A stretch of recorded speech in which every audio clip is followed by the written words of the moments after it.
I think we missed the opportunity. Huge zone. He was in Canada, America, Africa, Russia, and those were his secondary duties, because his main thing was in India. He was very focused. He had his area in India, he was very focused on, especially Delhi, he developed.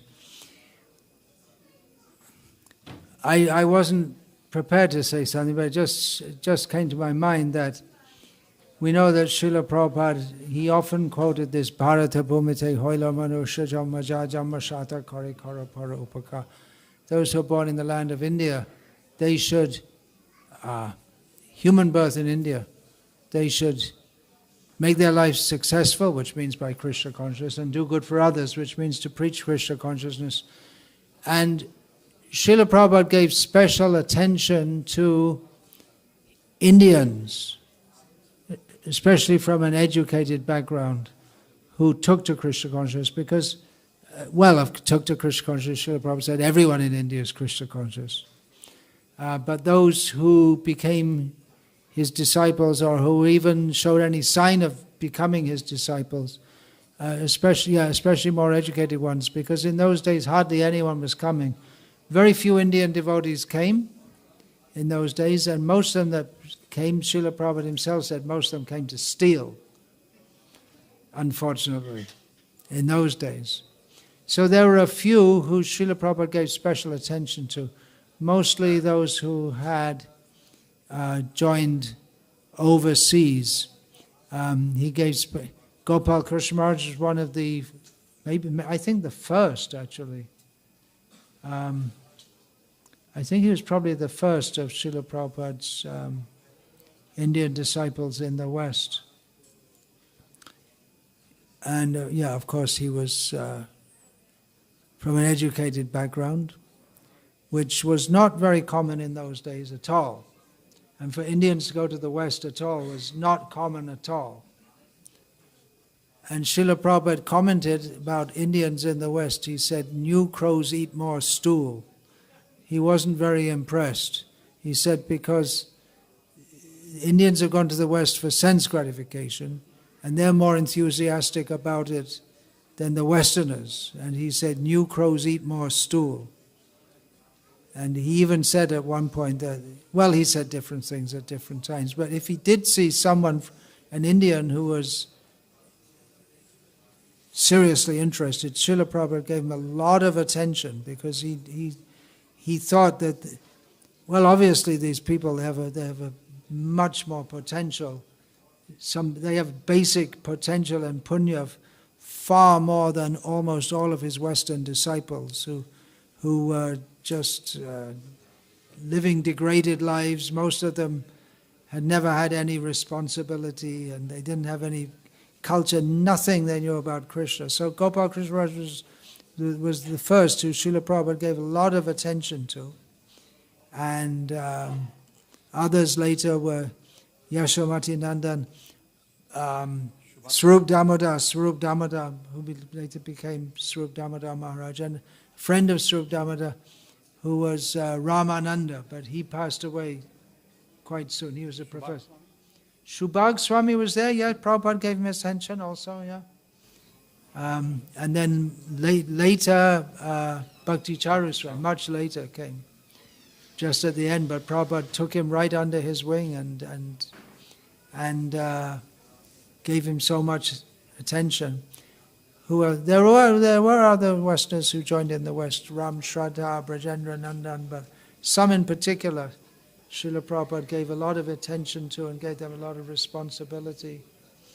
Brajendra Nandan Swami is Sri Lankan from Malaysia. But Srila Prabhupada, they were also educated, Shubhag, and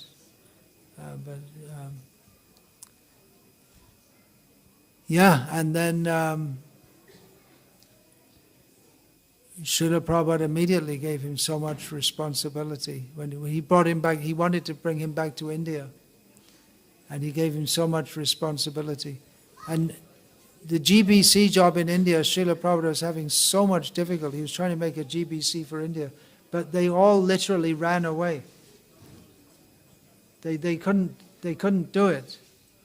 India in those days was very, very different and very, very difficult in so many ways, especially for the Western devotees, and they couldn't understand Srila Prabhupada's vision.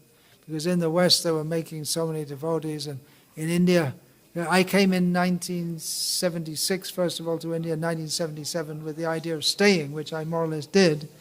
But in those days it was very different. Our ISKCON in Delhi was a small rented house in Lajpat Nagar, with the temple room, about half the size, not even half the size of this stage. The Radha Parthasarathi were living there. It was a rented house.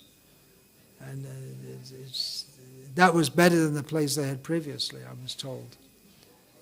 So it was a very different scene, and then people would tell us that you cannot become Hindus, you have to be born a Hindu. And I'd be going out in Delhi, trying to distribute books and get my shikha pulled regularly. It was a very, very different scene. There's so many things you could say. And no Western devotee.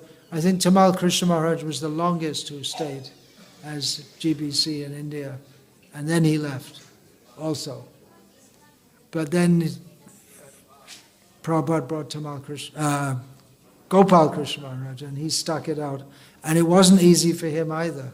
These stories will never be told, but he was actually very badly treated by many of his Western godbrothers who didn't want to accept his authority. But he very humbly went on and dedicated himself, and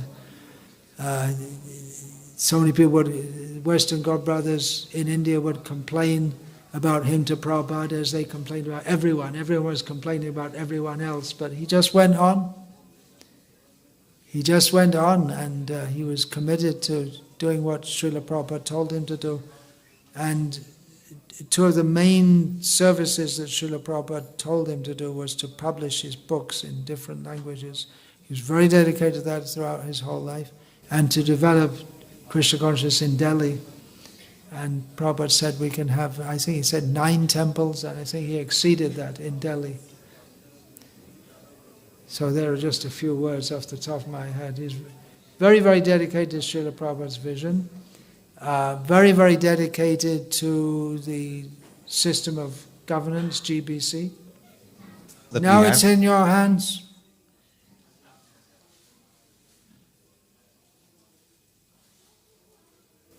Gopal Krishna Maharaj passed on, Bhakti Charya Swami's, Tamal Krishna Goswami. We couldn't imagine ISKCON without him, but it's going on, and I'm going soon. Bye-bye. And we're all off, and it's all in your hands. Many of you here also have white hair. I knew you as young men, now you're old men.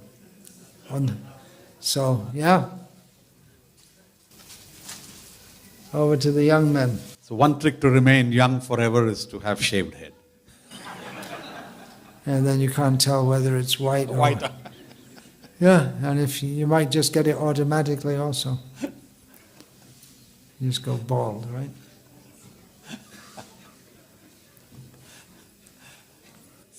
I'm really, we are very fortunate to have His Holiness Bhakti Vikasa Swami Maharaj here. I did not give an introduction. Again, for those of you who are new, who haven't... Not many times more.